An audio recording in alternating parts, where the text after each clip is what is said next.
Pharmacology एक मजेदार विषय है जो ये पता लगाता है कि दवाइयां हमारे शरीर के साथ कैसे रिएक्ट करती हैं। ये एक डिटेक्टिव स्टोरी की तरह है जो दवाइयों के काम करने के तरीके और जीवों पर उनके इफेक्ट्स के रहस्यों को सुलझाती है। पुराने नुस्खों से लेकर मॉडर्न जीन थेरेपीज तक फार्माकोलॉजी ने हेल्थ केयर में एक इंपॉर्टेंट रोल निभाया है। मूल रूप से फार्माकोलॉजी दवाइयों के ओरिजिन, कॉम्पोजिशन, थेराप्यूटिक यूसेस और साइड इफेक्ट्स की जांच करती है। ये बेसिक साइंस और क्लिनिकल मेडिसिन के बीच के गैप को ब्रिज करता है, लैबोरेटरी डिस्कवरीज को लाइफ सेविंग ट्रीटमेंट्स में बदलता है। सोचिए, एक साइंटिस्ट एक प्लांट में एक नया मॉलिक्यूल खोजता है। फार्माकोलॉजी हमें ये समझने में मदद करती है कि वो मॉलिक्यूल कैसे किसी बीमारी का इलाज कर सकता है और उसे सेफली पेशेंट्स को कैसे दिया जा सकता है। फार्माकोलॉजी एक कॉन्स्टेंटली इवॉल्विंग फील्ड है जो साइंटिफिक एडवांसमेंट्स और बेहतर थेरेपीज की खोज से ड्रिवन है। जैसे जैसे ह्यूमन बायोलॉजी की हमारी समझ बढ़ती है, वैसे वैसे सेफर और मोर इफेक्टिव दवाइयां डेवलप करने की हमारी क्षमता भी बढ़ती है।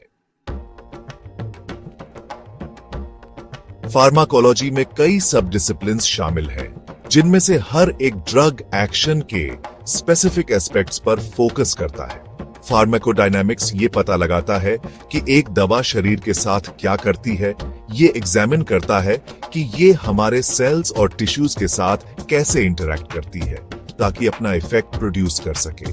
दूसरी तरफ फार्माकोकिनेटिक्स ये इन्वेस्टिगेट करता है कि शरीर एक दवा के साथ क्या करता है, इसके एब्जॉर्प्शन, डिस्ट्रीब्यूशन, मेटाबॉलिज्म और एक्सक्रीशन का स्टडी करता है। टॉक्सिकोलॉजी एक और क्रूशियल ब्रांच है जो दवाइयों और केमिकल्स के हार्मफुल इफेक्ट्स पर फोकस करता है। ये ड्रग सेफ्टी इंश्योर करने और पॉइजनिंग्स के लिए एंटीडोट्स डेवलप करने में एक वाइटल रोल निभाता है।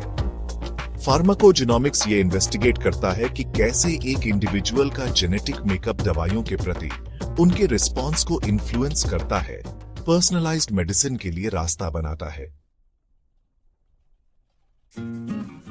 फार्माकोलॉजी मॉडर्न मेडिसिन की नींव है।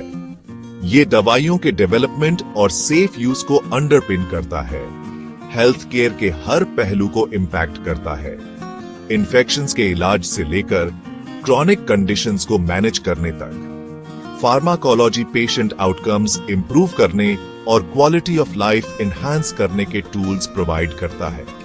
एक ऐसी दुनिया की कल्पना कीजिए जहां बैक्टीरियल इन्फेक्शंस से लड़ने के लिए एंटीबायोटिक्स नहीं है या वायरल डिजीजेस से लड़ने के लिए एंटीवायरल्स नहीं है। फार्माकोलॉजी स्मॉल पॉक्स जैसी डेडली डिजीजेस को मिटाने में और पोलियो और मीजल्स जैसी अन्य बीमारियों के बोझ को कम करने में इंस्ट्रूमेंटल रहा है। फार्माकोलॉजी हेल्थ केयर प्रोफेशनल्स को ड्रग थेरेपी के बारे में इंफॉर्म्ड डिसीजंस लेने के लिए नॉलेज एम्पावर करता है। ड्रग एक्शन के मैकेनिज्म्स, पोटेंशियल साइड इफेक्ट्स और ड्रग इंटरैक्शंस को समझकर health care providers individual patient needs के हिसाब से ट्रीटमेंट प्लान्स टेलर कर सकते हैं, ऑप्टिमल आउटकम्स और पेशेंट सेफ्टी इंश्योर कर सकते हैं। हीलिंग के लिए नेचुरल रेमेडीज का यूज हजारों साल पुराना है। प्राचीन सभ्यताएं बीमारियों का इलाज करने और तकलीफों को कम करने के लिए प्लांट्स, मिनरल्स और एनिमल प्रोडक्ट्स पर निर्भर करती थी।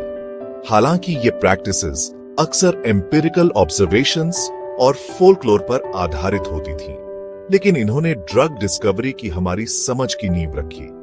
उदाहरण के लिए, प्राचीन मिस्र में हनी को वाउंड्स के लिए एक एंटीसेप्टिक के रूप में यूज किया जाता था, जबकि माना जाता था कि गार्लिक में कई मेडिसिनल प्रॉपर्टीज हैं। पारंपरिक चीनी दवा ने जिनसेंग जैसे हर्बल रेमेडीज और एक्यूपंक्चर का इस्तेमाल बैलेंस रिस्टोर करने और हीलिंग को बढ़ावा देने के लिए किया। पीढ़ी दर पीढ़ी चली आ रही ये प्राचीन प्रैक्टिसेस थेरेप्यूटिक बेनिफिट के लिए अपने सराउंडिंग्स को समझने और मैनिपुलेट करने की सहज ह्यूमन डिजायर को हाईलाइट करती है। वे एक रिमाइंडर के रूप में काम करती हैं कि तकलीफों को कम करने और बीमारी को जीतने की क्वेस्ट ह्यूमन हिस्ट्री में गहराई से रूटेड है। सेक्शन 5 वैज्ञानिक फार्माकोलॉजी का जन्म। 16वीं और 17वीं शताब्दी में फार्माकोलॉजी में एक पैराडाइम शिफ्ट देखा गया, जो एम्पिरिकल ऑब्जर्वेशन से एक मोर साइंटिफिक अप्रोच की ओर ट्रांजिशन कर रहा था। पैरासेल्सस जैसे पायोनियर्स ने पारंपरिक डॉगमास को चैलेंज किया, मेडिसिन में केमिकल सब्सटेंसेस के महत्व पर जोर दिया और डोज रिस्पॉन्स रिलेशनशिप्स की वकालत की। 17वीं शताब्दी में विलियम हार्वी के ब्लड सर्कुलेशन पर ग्राउंड ब्रेकिंग वर्क ने इस बात की हमारी समझ में रेवोल्यूशन ला दी कि कैसे दवाइयां ट्रैवल करती हैं और पूरे शरीर में अपना इफेक्ट डालती हैं। इस डिस्कवरी ने मोर टारगेटेड ड्रग डिलीवरी और ड्रग डिस्ट्रीब्यूशन की डीपर अंडरस्टैंडिंग के लिए रास्ता बनाया। इन एडवांसमेंट्स ने एक्सपेरिमेंटल फार्माकोलॉजी के डेवलपमेंट के लिए ग्राउंड वर्क तैयार किया, जिससे साइंटिस्ट कंट्रोल्ड सेटिंग्स में ड्रग इफेक्ट्स का सिस्टमैटिकली स्टडी कर सके। माइक्रोस्कोप के इन्वेंशन ने प्रोग्रेस को और बढ़ावा दिया, जिससे रिसर्चर्स दवाइयों और जीवित टिश्यूज के बीच माइक्रोस्कोपिक इंटरैक्शंस ऑब्जर्व कर सके। सेक्शन 6 19वीं सदी में प्रगति। 19वीं सदी में केमिस्ट्री और फिजियोलॉजी में एडवांसमेंट्स के कारण फार्माकोलॉजी में रिमार्केबल स्ट्राइड्स देखे गए। साइंटिस्ट ने प्लांट से एक्टिव कंपाउंड्स को आइसोलेट और प्यूरिफाई करना शुरू कर दिया, जिससे ओपियम से मॉर्फिन और सिंचोना बाग से क्विनाइन की डिस्कवरी हुई। एक्सपेरिमेंटल फिजियोलॉजी पर क्लॉड बर्नार्ड के पायोनियरिंग वर्क ने होम्योस्टेसिस और शरीर के इंटरनल एनवायरनमेंट के कॉन्सेप्ट को स्थापित किया। ये समझने के लिए क्रूशल थी कि कैसे दवाइयां फिजियोलॉजिकल प्रोसेसेस के साथ इंटरैक्ट करती हैं, और इसने मॉडर्न फार्माकोलॉजी की नींव रखी। 19वीं सदी के मध्य में एनेस्थीसिया के डेवलपमेंट ने सर्जरी में रेवोल्यूशन ला दी, जिससे दर्द रहित प्रोसीजर्स हो सके और सर्जिकल इंटरवेंशंस की संभावनाओं का विस्तार हुआ। इस ब्रेक थ्रू ने पेशेंट आउटकम्स में नाटकीय रूप से सुधार किया और मेडिसिन के लैंडस्केप को बदल दिया। सेक्शन 7 20वीं सदी के मील के पत्थर। 20वीं सदी में फार्माकोलॉजी में डिस्कवरीज का एक्सप्लोजन देखा गया, जिसने फार्मास्यूटिकल इंडस्ट्री को ट्रांसफॉर्म किया और हेल्थ केयर में रेवोल्यूशन ला दी। एंटीबायोटिक्स का डेवलपमेंट पेनिसिलिन से शुरू होकर मेडिसिन में एक नए एरा की शुरुआत की। बैक्टीरियल इन्फेक्शंस के खिलाफ पावरफुल वेपन्स प्रदान किए। पोलियो और मीजल्स जैसी डेडली डिजीजेस के खिलाफ वैक्सीन्स ने लाखों लोगों की जान बचाई और इन्फेक्शियस डिजीजेस के ग्लोबल बर्डन को काफी कम किया। इंसुलिन की डिस्कवरी ने डायबिटीज के ट्रीटमेंट में रेवोल्यूशन ला दी, इसे मौत की सजा से एक मैनेजेबल कंडीशन में बदल दिया। मोलिक्यूलर बायोलॉजी और जेनेटिक्स में एडवांसेस ने फार्माकोलॉजिकल रिसर्च को और आगे बढ़ाया। साइंटिस्ट्स अब जेनेटिक कोड को डिसाइफर कर सकते थे और डिजीजेस के अंडरलाइंग मोलिक्यूलर मैकेनिज्म्स को समझ सकते थे, टारगेटेड थेरेपीज और पर्सनलाइज्ड मेडिसिन के लिए रास्ता बना सकते थे। सेक्शन 8 अत्याधुनिक फार्माकोलॉजी।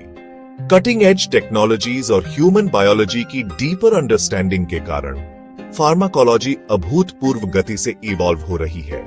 जीन थेरेपी, जो कभी एक फ्यूचरिस्टिक कॉन्सेप्ट था, अब एक रियलिटी है।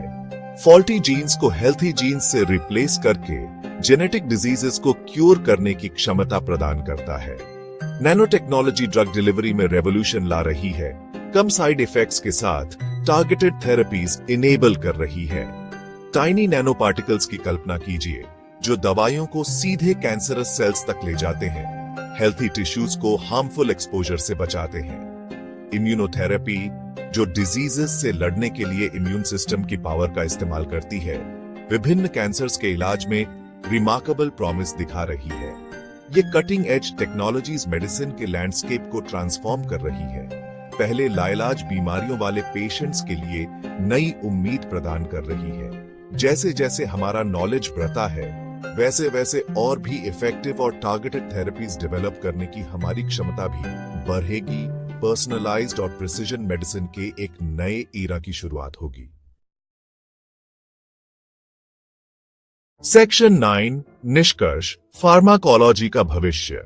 प्राचीन उपचारों से लेकर मॉडर्न जीन थेरेपीज तक फार्माकोलॉजी ने हेल्थ केयर को आकार देने में एक महत्वपूर्ण भूमिका निभाई है।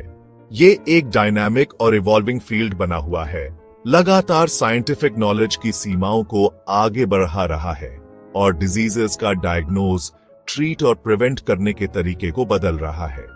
जैसे जैसे ह्यूमन बायोलॉजी की हमारी समझ गहरी होती जाती है और टेक्नोलॉजिकल एडवांसमेंट्स तेज होते जाते हैं, फार्माकोलॉजी के भविष्य में अपार संभावनाएं हैं। एक ऐसी दुनिया की कल्पना कीजिए जहां पर्सनलाइज्ड मेडिसिन इंडिविजुअल पेशेंट्स के हिसाब से ट्रीटमेंट्स टेलर करता है, साइड इफेक्ट्स को कम करता है और थेराप्यूटिक आउटकम्स को मैक्सिमाइज करता है। फार्माकोलॉजी मेडिकल इनोवेशन में सबसे आगे रहेगा, ग्लोबल हेल्थ चैलेंजेस का समाधान करने और आने वाली पीढ़ियों के लिए ह्यूमन हेल्थ को बेहतर बनाने में एक महत्वपूर्ण भूमिका निभाएगा। जैसे जैसे हम 21वीं सदी में आगे बढ़ाते हैं, एक बात निश्चित है, फार्माकोलॉजी मेडिसिन के भविष्य को आकार देती रहेगी।